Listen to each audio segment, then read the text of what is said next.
Hi folks, welcome back to the channel. Thank you very much for joining me once again. You are always most welcome. Well, we have a second and final instalment in my Matchbox anniversary, 50 years of Matchbox this year. And as I mentioned in my other video about the MG, Matchbox MG, which was brilliant, one of my viewers, David, has encouraged me, almost bullied me into buying another kit. Just the last thing I needed, but actually no, he did the right thing, because he suggested a couple he'd spotted and I duly bought them without hesitation because they were Matchbox cars and I hadn't done any cars before. So I had the MG today. It's the Bugatti Type 59. Now this really is another interesting one. And of course, as I say, it's the 50 years of Matchbox. I hadn't done any Matchbox cars. I never had a Matchbox car, apart from the little toy cars.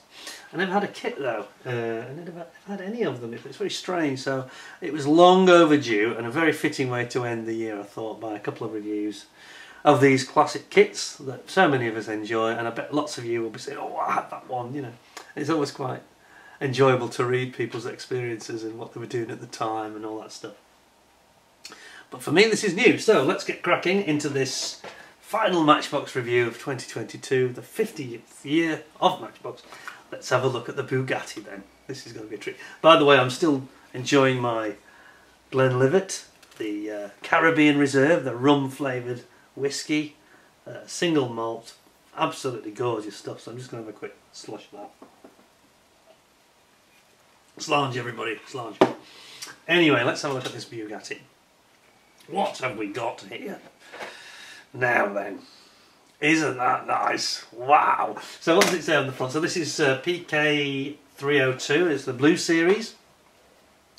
And this is a two-colour kit. I think the other one was three colours. This is two colours? Is that right? It looks like three colours to me. No, they mean three. That's strange. That's kind of a mistake. It's got metallised parts, so it's actually three colours. Anyway, it says on the front here,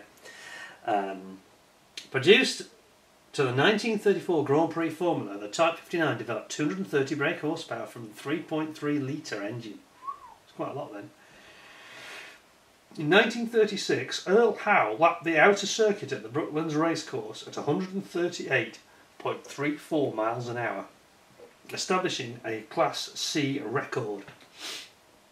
A year later, 1937, saw Wimilly win the Boner and Marne Grand Prix. Following these triumphs at Monterey, with an incredible average speed of 91.13 miles per hour for the 162 miles of the 12-mile road circuit to win the 400,000 franc prize. Wow! Driver figure is not included. And then on the rear we have got rather a nice image of what it will look like when you built the kit. And as I said before, this is where the multicoloured plastic actually works very, very well and enhances the kit in a way that perhaps it doesn't on the aircraft. You know,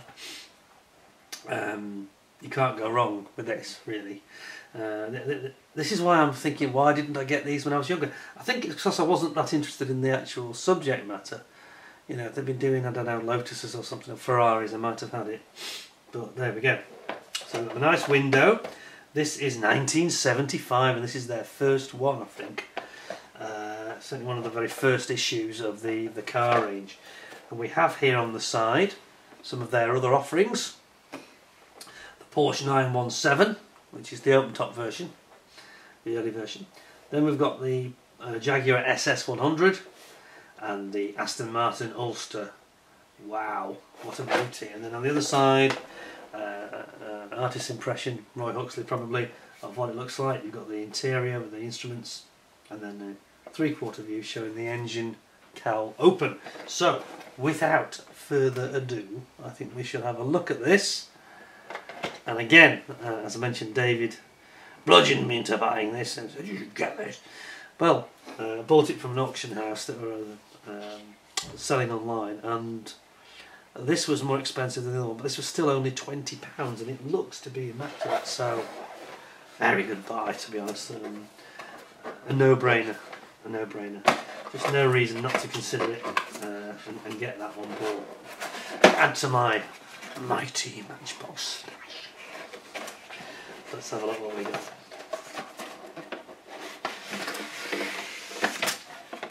Okay, we've got decals that have wrapped themselves around the sprue in a tube, and it's all it is the number 14, 3 different versions. Okay, we've got rubber tyres again, got a blue sprue, is that black?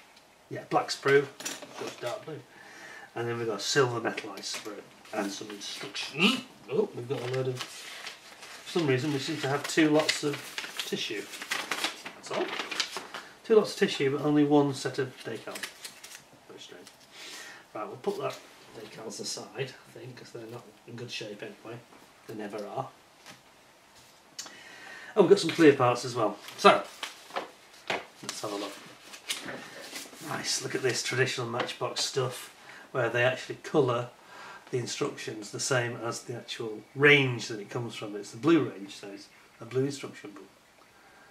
Now then. Ta-da! It says, the last of the vintage classic racing cars, the Bugatti, was first produced in 1933 and went on to 1934 and 1935 with many international Grand Prix events, which it won. The 3.3 litre car lacked the famous Brooklyn at 138.34 miles an hour. And at San Sebastian, a speed record of 168 was recorded. Good grief, that's really fast. Oh, for something like that, you must be crazy. And then it goes on to say that what you already heard before. Eventually Mercedes-Benz and Auto Union with their new breed of cars marked the end of the era for Bugatti. And the Type 59 was the last Grand Prix car of this famous stable ever to be produced. That's a bit sad, isn't it? Okay, and on the back we have got illustrations showing the colour. This car was owned by Sir Ralph Millet, and the position of the decals supplied with the kit are for his vehicle. Okay, wow, excellent. On the inside, this is in good condition, this instruction book, it's like new. It really is nice, it's not really been damaged or faded, hardly at all. So we've got our Mediterranean blue, as they call it, or Bugatti blue as I call it. It's not a baby blue, it's slightly darker than that, isn't it? And then we've got radiators here, how to paint them up, all the small parts, instruments, steering wheel, leaf springs, various supports. You've got the handbrake, I think that is, and then you've got exhaust system, chassis, etc, etc. Well, let's have a look at the instructions then. Another one of these fold-out ones that they were quite into in period. So, starts off with build up the radiator, then we build up the fairly rudimentary engine, it has to be said. It's the one weak point on them, they're not very detailed. And we've got the steering wheel and the steering column that goes through there, through the bulkhead. And then you've got this beautiful bodywork that comes down over the top. Then you're building up your sort of rear chassis here, and then you've got the side parts of the chassis. Well, it's actually, sorry, it's the actual body, so you don't really see the chassis in this one as such, do you? It's like you see, it's like they're showing the outer of the chassis. So it's a little bit differently done than the AMG was. Engine comes up from underneath, and then the chassis into the chassis, and then the actual bodywork comes up to form the floor, bringing in your radiator here, and then your bodywork comes down, complete with gear stick. And then we've got the headlamp and mountings on the front here, and then you've got your leaf springs and your disc brakes over here. Pop this for a little bit, make it easier. Then you bring all this together, your leaf spring and suspension with your discs, headlights, then you get your seats going in, and you've got that lovely sort of ducktail at the back that goes on, famous Bugatti ducktail, and then you've got your rear leaf springs and your discs, and then you're building up your wheels and tyres together here, and we've got our bonnet sort of, or engine cowl you might call it, perhaps more accurately. And then you've got your wheels are going to be brought together, put onto the chassis here. Cowl comes onto the top. What's that? Not sure what that is. Is that the horn? Horn, I think. And then you've got your exhaust system here, and your wheels all go on. Rear mudguards go on. And then, finally, you've got your cranking starting lever on the side here. That's quite cool, isn't it? I like that. And then you've also got what looks like it's the handbrake. That's the handbrake on the side. That's the cranking starting lever. Just trying to figure out what that is. It must be the part of the cranking system. And then strangely they have added on, this is very odd actually, a bit of a mistake's been made here. This is like the mini parts paint guide, which they've gone and done separately from the rest of it, which is over the other page. And there's nothing to tell you what that's supposed to be, so that's a little bit odd. A bit of a slip up there from Matchbox, I think. I think that should have been included over here with this. Almost certainly. Very odd. Anyway, without further ado, we will have a look at the plastic and see what we think of the Bugatti. So to look forward to that. I love the instructions, apart from that slight glitch at the end. Very, very nice. They seem to fold that way, don't they? Yes, that's it. Okay, got it now. So, time for a sip of the Christmas drink. Cheers everybody, I hope you're all having a nice drink as well. Enjoying a little bit of Matchbox nostalgia. Very nice. So we start with the tyres, which are, I have a feeling that they are the generic tyres? Are they the same as the ones that we saw on the MG? I don't actually think they are, in fairness. I don't see the Dunlop printed on them, so they are different in fact. Oh yes, that's interesting, isn't it? Wow, well, we've got 4 tyres there. Then we have got our clear parts with the windscreen. Yes, that is the windscreen. Vestigial rudimentary windscreen. How very strange. And you've got your... The only other 2 parts actually are the 2 headlight covers, lenses. Then we have got our blue sprue. So this has got all the bodywork on it. It's got the sides of the chassis. So I'm presuming the chassis was basically steel. Yeah, it's interesting the way they did it actually. Yes. Classic car experts amongst you may freely chirp up and tell me how it all works. But it looks like it's kind of lightened. I think it's drilled. I think there should really be holes, shouldn't they? I think it's drilled for lightness.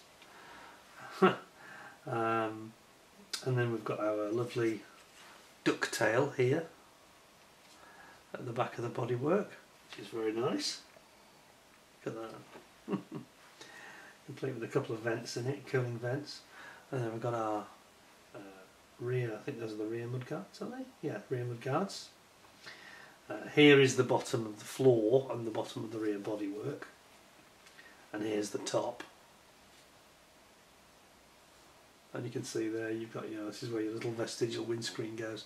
So that's the back, this is the front. And you've got your sort of bonnet stroke hood, stroke cowling for the engine. And that's kind of it really. We've obviously got the, this is for the headlights mounting here. Then we have got our very loud metallised parts. So we've got our brake discs here. These are the brake discs. And if you're going to build one of these, you need to scratch off the metallised bit where it contacts another part. Otherwise it won't glue, of course. You might be able to glue it with PVA, but I'm not sure that's recommended. There's your instruments. I'm not sure they should have put the instruments in silver. That is a bit daft. Don't really approve of that. That's a bit crazy. That would have been better if it was in the black, I think. Then you got your wheels. and they are very fine. The best thing on this side, that's the outer face, as you would see it. They're very fine spoked wheels. They're actually rather nice. You know, they're not filled in with flash, are they, like you get on an Airfix kit of this era. That's really good. And then we've got various bits where, again, we've got the engine. This way. The engine there is all metalised. You've got the bottom of the engine and then the top of the engine here. Very hard to take in any detail, it's so shiny.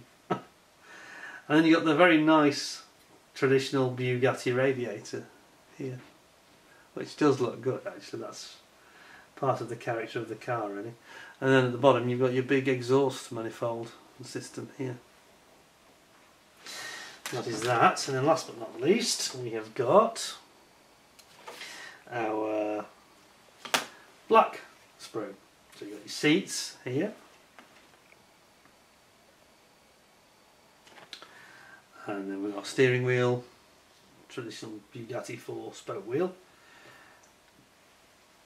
Here we've got the leaf spring, excuse me, and then we've got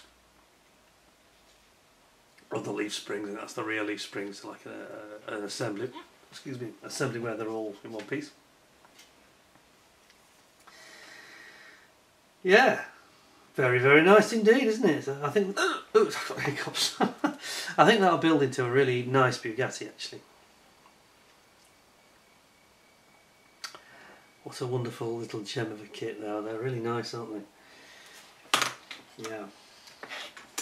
I think on balance, I think the MG was actually slightly, just a fraction better. I think that they've gone a bit crazy with the metallisation here for some reason. And also the instructions weren't quite as good. Only in as much as that they've gone and done that rather strange thing with the small parts guide, where they seem to have forgotten a bit and then done it as an afterthought on the other page. So I think I'll have to get marked down half a point. So I think it's going to be 9.5 out of 10 this time, which I don't think is unfair. Again, this is 75. Remember, this is I think it's the first, one of the first of these kits.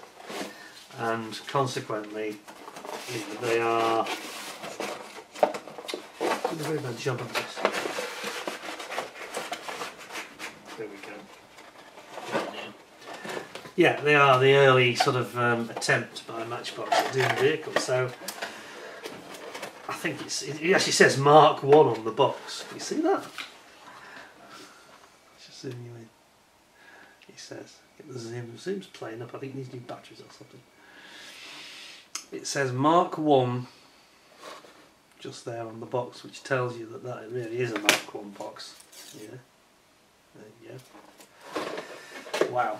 But it's a beautiful kit, that. Absolutely gorgeous, very evocative, classic 1930s Bugatti.